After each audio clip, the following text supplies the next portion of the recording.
పొత్తుల యొక్క ఏదైతే ధర్మం ఉందో, పొత్తుల ధర్మం ఉందో, ఆ ధర్మం అనేది పవన్ కళ్యాణ్ గారు బ్యాలెన్స్ అవుట్ చేయకూడదు, టీడీపీ వాళ్ళు బ్యాలెన్స్ అవుట్ చేయకూడదు. ఎందుకంటే 2024 ఎన్నికలు అనేవి ఏపీ స్టేట్కి చాలా ఎమోషనల్, చాలా క్లిష్టమైన పరిస్థితుల్లో ఈ 2024 ఎన్నికలు జరిగాయి. కాబట్టి పొత్తు ధర్మాన్ని ఎవరు విస్మరించకూడదు.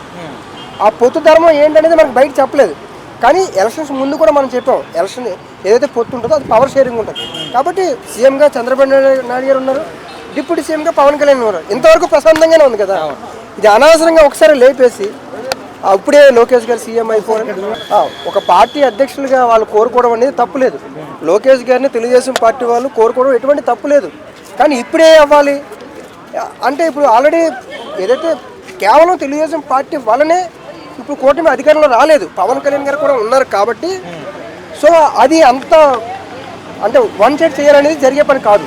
అంటే కళ్యాణ్ గారిని కిందికి లాగడానికి టీడీపీలో ఉన్న లీడర్స్ అంటున్నారు అనుకోవచ్చా అన్న? అంటే కళ్యాణ్ గారిని లాగడం అనేది కాదు, కానీ తెలుగుదేశం పార్టీకి ఒక లీడర్షిప్ అనేది ఇప్పుడు కావాలి. అయితే ఇప్పుడు లీడర్షిప్ చంద్రబాబు నాయుడు గారు ముఖ్యమంత్రిగా ఉన్నారు, రేపు భవిష్యత్తులో తెలుగుదేశం పార్టీని నడిపించే వ్యక్తులు కావాలి. సో మహాసేన రాజేష్ గారు మాట్లాడిన తర్వాత మిగతా వాళ్ళందరూ మాట్లాడారు, చాలా సీనియర్ లీడర్లే మాట్లాడారు. కాబట్టి అంటే మీరు అన్నట్టు కోరుకుండొచ్చు, ఇప్పుడు డౌన్ఫాల్ చేయాలని కోరుకోవచ్చు, కానీ అందరూ కోరుకోరు. ఎందుకంటే పవన్ కళ్యాణ్ వల్లనే కదా తెలుగుదేశం పార్టీ అధికారంలోకి రావడం జరిగింది. ఇది ఎవరిని అడిగినా ఇది వాస్తవం. అది ఎలాంటి క్లిష్ట పరిస్థితుల్లో కూడా పవన్ కళ్యాణ్ గారు బ్యాలెన్స్ అవుట్ కాకుండా వన్ సైడ్ రాష్ట్ర అభివృద్ధి కోసం, అదేవిధంగా ఏదైతే ఈ అలయన్స్ ఉందో టీడీపీ జనసేన బీజేపీ ఉందో బ్యాలెన్స్ అవుట్ కాకుండా కొన్ని సీట్లు తక్కువ ఇచ్చినా సరే ఒప్పుకొని రాష్ట్ర అభివృద్ధి కోసం రాజకీయపరమైన ఏ చిన్న తేడా రాకుండా ఉండాలని చాలా మెచ్యూర్డ్గా ఆలోచించే నిర్ణయం తీసుకున్నారు.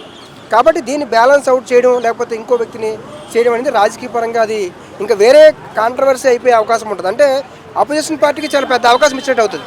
అంటే ఇప్పుడు ఈ ఇష్యూస్ వల్ల పార్టీలు ఏమన్నా విడిపోయే అవకాశం ఉందంటారా, చీలికలు వచ్చే అవకాశం ఉందంటారా? అంటే పార్టీలో చీలికలు అంటే కేడర్లో చీలికలు వచ్చే అవకాశం, పొత్తులో మూడు పార్టీల మధ్యలో అంటే ఇప్పుడే రావు. ఇవి ఖచ్చితంగా ఇప్పుడు ఏవైతే జరుగుతున్న అంశాలు ఉన్నాయో వాటిని ఖచ్చితంగా అందరూ మనసులో పెట్టుకునే అవకాశం ఉంటుంది.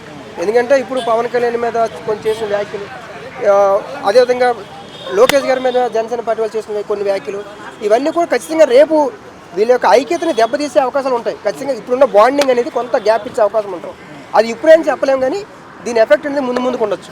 కొంతమంది చంద్రబాబు మైండ్ గేమ్ అంటున్నారు దాన్ని. అంటే మీరు చెప్పింది కరెక్టే, నేను అంటుంది. అంటే చంద్రబాబు గారు మైండ్ గేమ్ ఆడాలనుకుంటే ఇలాంటి ఇష్యూ ఒక తీసుకొస్తే ఖచ్చితంగా ఇంత పెద్ద ఇష్యూ అవుతుందని చంద్రబాబు నాయుడు గారికి కూడా తెలుసు కదా.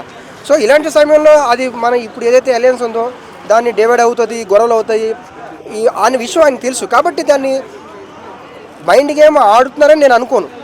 కానీ లోకేష్ గారు డిప్యూటీ సీఎం అవ్వాలని కోరుకోవచ్చు, కానీ ఆయన ఇదంతా చేశాడంటే అది చేశారని నేను అనుకోను.